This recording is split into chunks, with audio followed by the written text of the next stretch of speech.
Innovative, ambitious, arrogant, and gifted, Orson Welles is universally recognized as a cinematic genius for his 1941 masterpiece, Citizen Kane.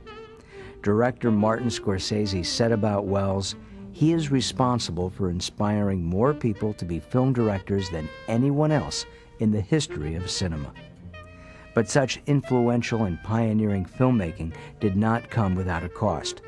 Welles' career in Hollywood was plagued with trouble over creative freedom and studio financing, where he was eventually cast out as a pariah. Much of Welles' work as a director was made outside of the Hollywood system, financed with money made from acting in other people's films. The antagonism between Hollywood and Welles seemed to diminish in later years, however, when the filmmaker was widely honored and admired for his achievements. Citizen Kane continues to top critics' top 10 lists as the best film of all time. It's quite an amazing accomplishment considering this boy wonder was a mere 25 years old when the film was made. Mike!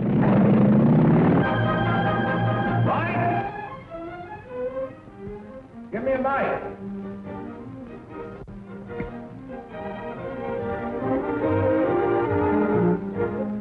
Thank you. How do you do, ladies and gentlemen? This is Orson Welles. I'm speaking for the Mercury Theater, and what follows is supposed to advertise our first motion picture. Citizen Kane is the title, and we hope it can correctly be called a coming attraction. It's certainly coming to this theater, and I think our Mercury actors make it an attraction. I'd like you to meet them. Speaking of attractions, well, the chorus girls are certainly an attraction, but frankly, ladies and gentlemen, we're just showing you the chorus girls for purposes of ballyhoo. It's pretty nice ballyhoo. But here's some of our real Mercury people. This is the first time you've seen most of them on the screen. Hey, give Joe a little light. Thanks. Now smile for the folks, Joe. Smile. Joseph Cotton, ladies and gentlemen. That's it. Joseph Cotton. I think you're going to see a lot of him. Here's Ruth Warwick, whom I know you love. Ruth. Look at the camera, Ruth. We caught Ruth with her hair up. And here's somebody you've all heard on the radio, so I don't have to tell you he's wonderful, Ray Collins.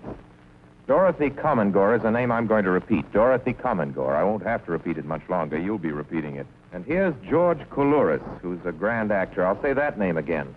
George Coulouris. Watch it. Here comes Everett Sloan. Look out, Everett. Oops. Everett Sloan, ladies and gentlemen, he isn't necessarily a comedian. And here's one of the best actors in the world, Agnes Moorehead. I've said a lot of nice things, but Erskine Sanford deserves some more. Erskine Sanford. So does Paul. Paul Stewart, everybody. Citizen Kane is a modern American story about a man called Kane, Charles Foster Kane. I don't know how to tell you about him. There's so many things to say. I'll turn you over instead to the characters in the picture. As you'll see, they feel very strongly on the subject. Charles Foster Kane is... Sure, he started the war. But do you think if it hadn't been for Mr. Kane, the United States would have the Panama Canal? Charles Foster Kane is nothing more or less And a communist! Kane, governor.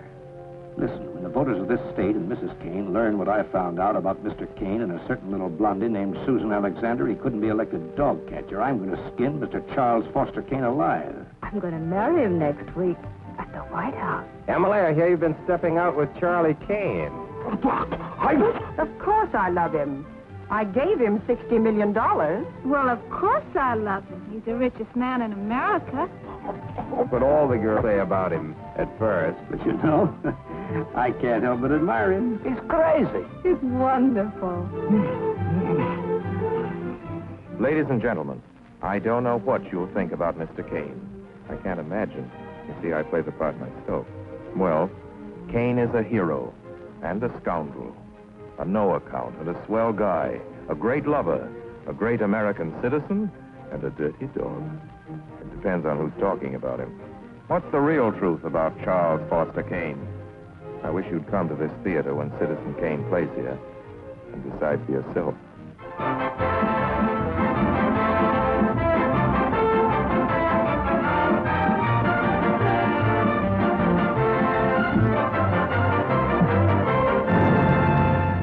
George Orson Welles was born in Kenosha, Wisconsin on May 15, 1915. Wells once said, "I never blame my folks for Kenosha. Kenosha has always blamed my folks for me." Orson was the second son of Richard Head Wells, a wealthy inventor who had trouble with alcohol, and Beatrice Ives Wells, a beautiful concert pianist who greatly influenced her son's pursuit of the arts. When Orson was 6, his parents split up, and he and his mother and older brother moved to Chicago. Versed in Shakespeare at an early age, Orson was a child prodigy exploring poetry, painting, cartooning, and acting. He also had a great fascination with magic. But he suffered from a lonely childhood after his mother died in 1924 when he was 9. Wells was cared for by his father for the next 3 years until his father died from complications from alcohol. Under the guardianship of a prominent Chicago physician, young Orson attended the prestigious Todd School, where he discovered the theater. He performed and produced over 30 plays there, particularly the works of Shakespeare. In 1931, Wells turned down various college scholarships to travel to Ireland, where he planned to make a living as an artist. During his travels, he joined the Dublin Gate Theatre. Wanting to branch out into the English theatre, he hoped to work in London but couldn't due to restrictions on foreigners. 1934 was an important year for him when he returned to the States. He auditioned for and successfully secured the role of Tybalt in an American production of Romeo and Juliet. That same year, Wells married actress Virginia Nicholson, a Chicago socialite who attended the Todd School with him. Though they would divorce 5 years later, Nicholson starred in Wells' first short film, Hearts of Age. Also in 1934, he befriended fellow actor John Houseman, who would later join Joseph Cotton, Agnes Moorehead, and George Coulouris in Wells' Mercury Theater Company, a group that would collaborate with Orson for years to come. The Mercury Theater performed experimental, original, quality dramas for the stage and radio. Wells' impact on radio wasn't fully realized until October 30th, 1938, when he produced H.G. Wells' War of the Worlds as a Halloween prank. It depicted an invasion of space aliens in a remote area of New Jersey that was so realistic that thousands of listeners panicked. The broadcast brought him the attention of Hollywood's RKO Studios and an unprecedented deal. Financially troubled RKO signed the boy genius to a 6-picture contract. It offered total artistic control over every aspect of production, something completely unheard of in those days. Bringing together screenwriter Herman J. Mankiewicz, whom he collaborated with on the script, the brilliance of cinematographer Greg Tolan, and the Mercury Players, Wells assembled a stellar team. He was involved in every aspect of the filmmaking process and acted in the title role of Charles Foster Kane, loosely based on publishing mogul William Randolph Hearst. Citizen Kane was radical for its era, 20 years ahead of its time. However, it was considered a box office failure because of the power wielded by an outraged William Randolph Hearst. Orson Welles' name could not be published in any of Hearst's news publications. Hearst even asked RKO to burn the negative days before the movie's release. In the end, Hearst kept the film from playing in theaters nationwide. Welles was considered a loser in Hollywood. Also critically acclaimed, The Magnificent Ambersons was Welles' next picture in 1942. He chose not to act in this film, his adaptation of a Booth Tarkington novel about one family's unwillingness to change with the times. Again, Welles used techniques seen in Kane. Extreme low angles, deep focus camera work, and low lighting that provided a mastery of depth. The use of the long take. Unique sound transitions, what Welles called the lightning mix, rapidly piecing together scenes with sound instead of pictures only. And a fluid, moving camera. Brought to the screen by the magic of Orson Welles. Richard Bennett plays old Major Amberson, the tyrannical head of a family that had all the rights of royalty and none of its responsibilities. Dolores Costello returns to the screen with a magnificent portrayal of Isabel, the Major's daughter, who left the man she loved to wed another who was more acceptable. From Citizen Kane, you will remember Agnes Moorehead, who plays thin, spinsterish Aunt Fanny. a lonely woman in a house of wealth. No one would guess that Fanny had a secret love. Ray Collins is Uncle Jack, the black sheep of the Andersons. And Joseph Cotton, who plays Eugene Morgan, the man who came out of the past to find his first love once again. Finally, Isabel's boy, young George, played by Tim Holt, headstrong, impetuous, and arrogant heir to the splendor of the Andersons. Young George, who hated Eugene Morgan, the man his mother really loved, and stood between their happiness like an avenging angel. Don't you think you should tell George? About us? Yes. You're not wanted in this house, Mr. Morgan. I'm afraid I don't understand. Perhaps you'll understand this. So scandal at last attacked the house of Amberson. Scandal spread by Isabel's own sister. Scandal spread by her own son, who broke into every house in town to make them take back the things they said about his mother. That high and mighty Amberson girl who fell in love just once too often. The Magnificent Ambersons brings you many of the Mercury players you first saw in Citizen Kane. It brings you Orson Welles as commentator, director, and producer of a truly distinguished and exciting motion picture.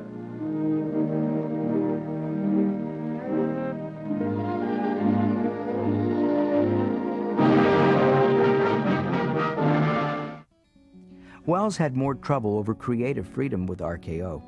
While the director was out of the country, the studio recut the film so that it would have a happy ending. Even with the studio-approved cuts, the film was a failure. Meanwhile, Welles was working on another film he co-wrote with Mercury player Joseph Cotton, Journey into Fear. But Welles wouldn't see his project to fruition. RKO pulled him off the project and assigned director Norman Foster to complete it.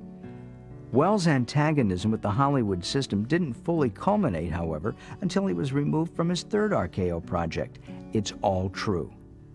While Welles was shooting overseas, the project was canceled.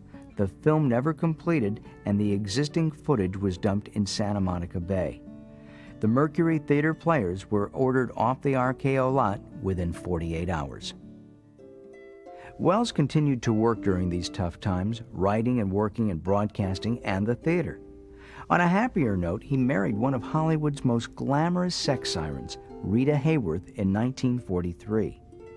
Welles returned to RKO in 1945 to direct The Stranger, his first commercial success. The conditions of the deal included an already existing script and an approved editing scheme. The Stranger follows the story of a Nazi war criminal, played by Welles, living in a quiet New England town as a prep school master. Edward G. Robinson is the federal agent in pursuit of him. Historian? A psychiatrist could explain it better. The German sees himself as the innocent victim of world envy and hatred conspired against, set upon by inferior peoples, inferior nations. He cannot admit to error, much less to wrongdoing. Not the German.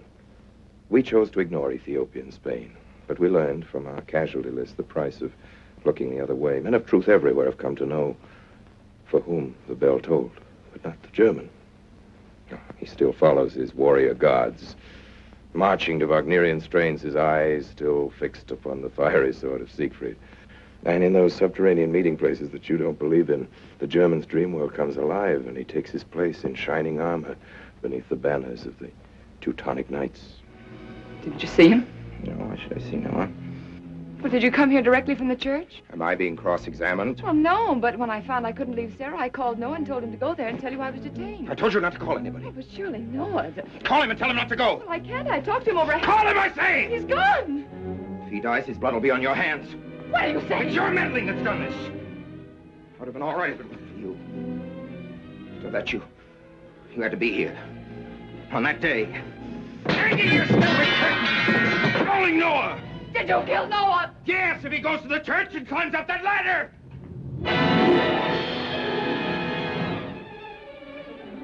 Welles made it to prove that he could produce a mainstream film within budget and on time. His next project was artistically more fulfilling and challenging. The Lady from Shanghai combined Welles and wife Hayworth in this 1947 offbeat thriller. A brilliant film noir piece, the camera plays a more important role than the actors, with famous scenes in San Francisco's aquarium, Chinese theater, and a shootout in a house of mirrors. With the story's confusing plot and the actors' high-strung performances, Welles completed his third financial failure. He was now considered box office poison. He also ended his marriage to Hayworth, divorcing after shooting was finished. With so much failure from the Hollywood system to contend with, Welles left for Europe, though he did make one last picture before leaving in 1948. Macbeth was shot in 23 days with cardboard sets for a B studio, Republic Pictures. Welles played the title role, a man driven by ambition. But Welles' own ambition may have been too much for Hollywood. Macbeth was re-edited by Republic Pictures after Welles left for Europe. In 1980, the film was restored to its original form with the help of UCLA and the Folger Shakespeare Library. Living in Europe gave Orson Welles the creative freedom he so desired, but he lost the technical and economic resources of the studio system. He started his next film project, Othello, with money made from acting jobs, but it would take 4 years to complete. During those years, he starred in several features: Gregory Ratoff's Black Magic, Henry King's Prince of Foxes, and most memorably in Carol Reed's British classic, The Third Man.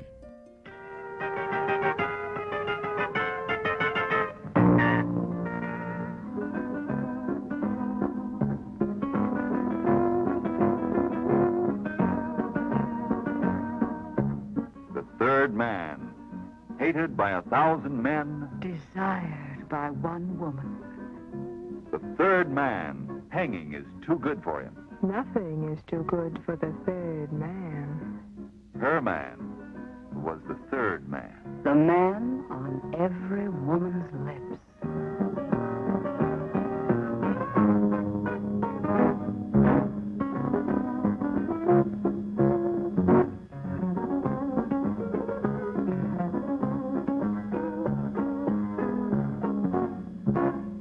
Vienna, 1950.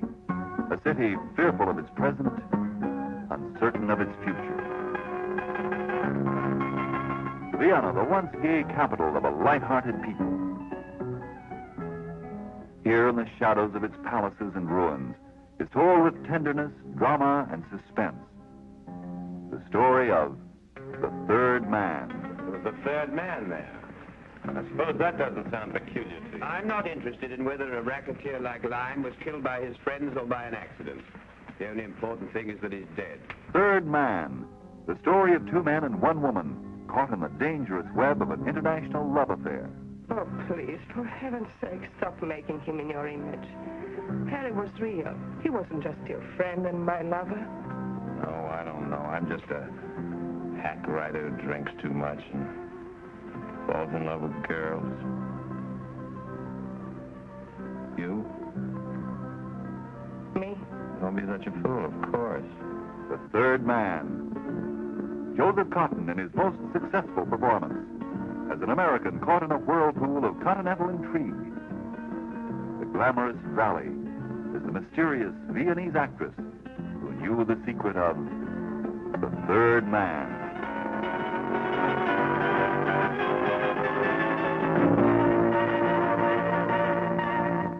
In 1952, Welles was finally able to complete Othello, which ended up winning the Grand Prix at Cannes that year.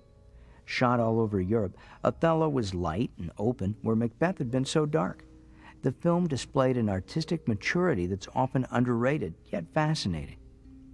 Welles' next film followed the story of a famous tycoon with a shady past who's threatened with blackmail. Okay, Mr. Arcadin, I'll buy it.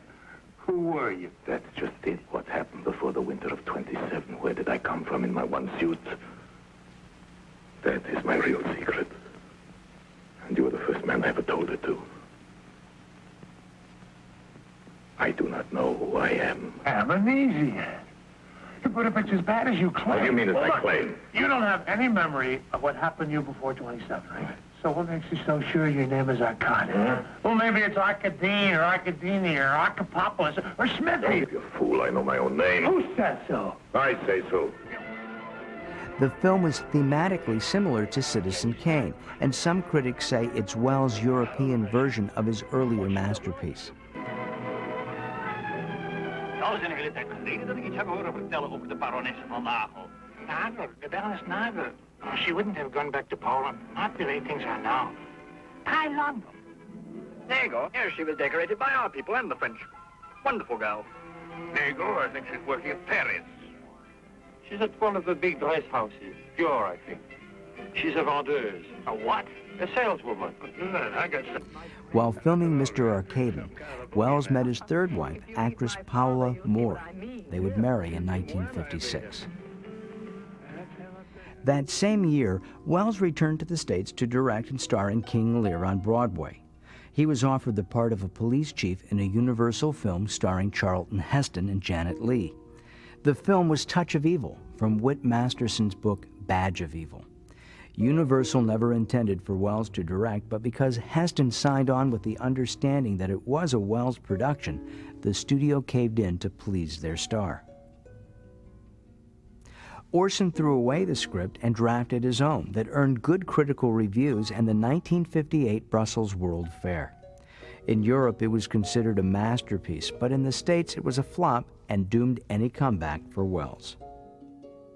In his later years, Wells appeared frequently in commercials, on television, and in films.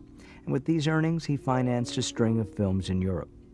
In the late 60s, he made 3 more films: Chimes at Midnight, Falstaff, based on 5 Shakespearean plays, and some say his most mature work.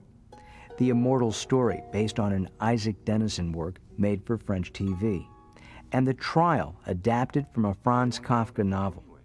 Anthony Perkins played Joseph K., a man arrested for a crime never fully explained to him.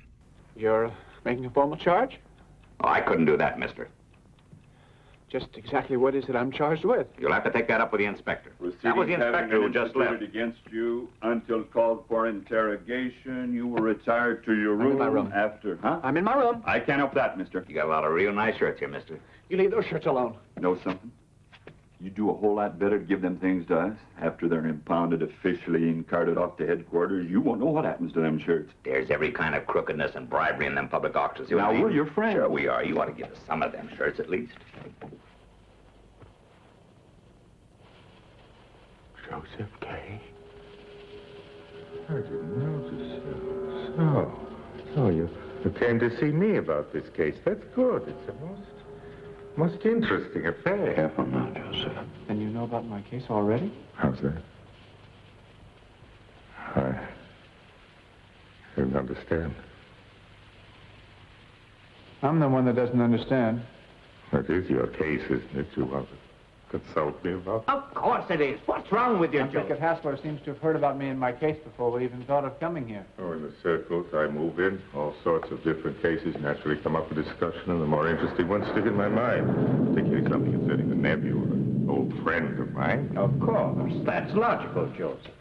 F for Fake was Wells' last finished film in 1975. It investigated the line between reality and illusion, finally allowing Wells to perform his beloved magic. It was filled with trickery and mischievous hoaxes. In that same year, Wells was the recipient of the American Film Institute's Lifetime Achievement Award. He shared this distinction with his longtime friend and fellow actor-director John Huston, who would earn the same award in 1983.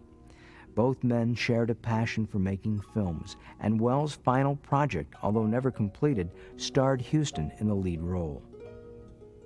The Other Side of the Wind was an autobiographical story about a struggling filmmaker. This collaboration between Wells and Huston began many years earlier in 1956 with Huston's Moby Dick.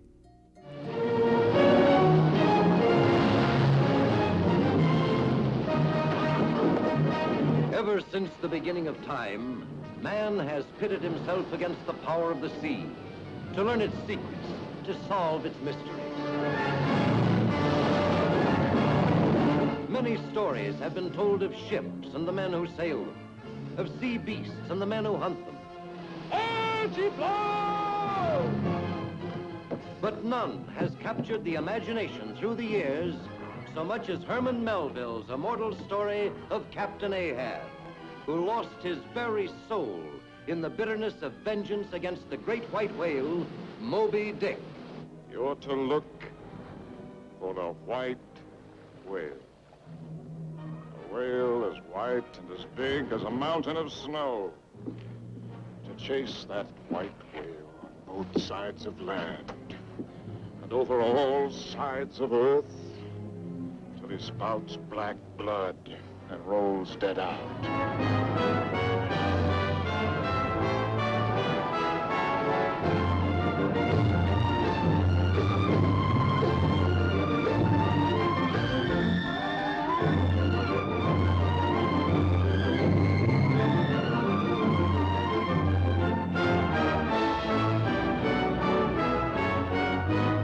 Captain Ahab, think what they're doing. I beg thee, think.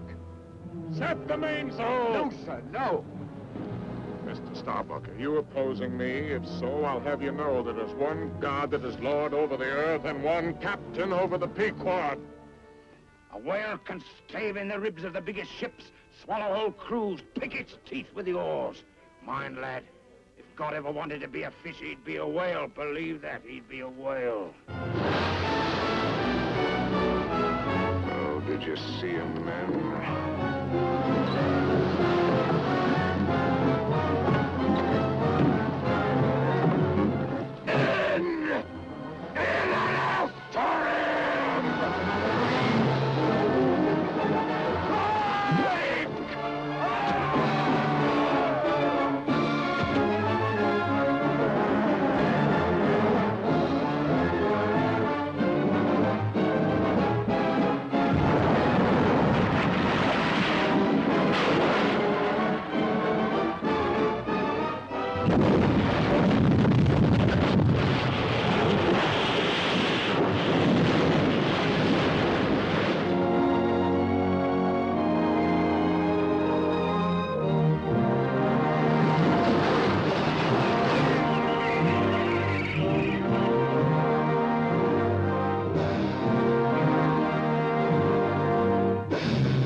Wells' antagonism with Hollywood softened as he received the recognition he rightfully deserved.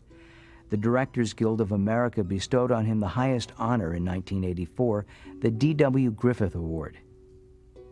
Troubled with obesity for years, Orson Welles died of a heart attack on October 10, 1985, while typing scene instructions for a cinematographer he was to meet later that day.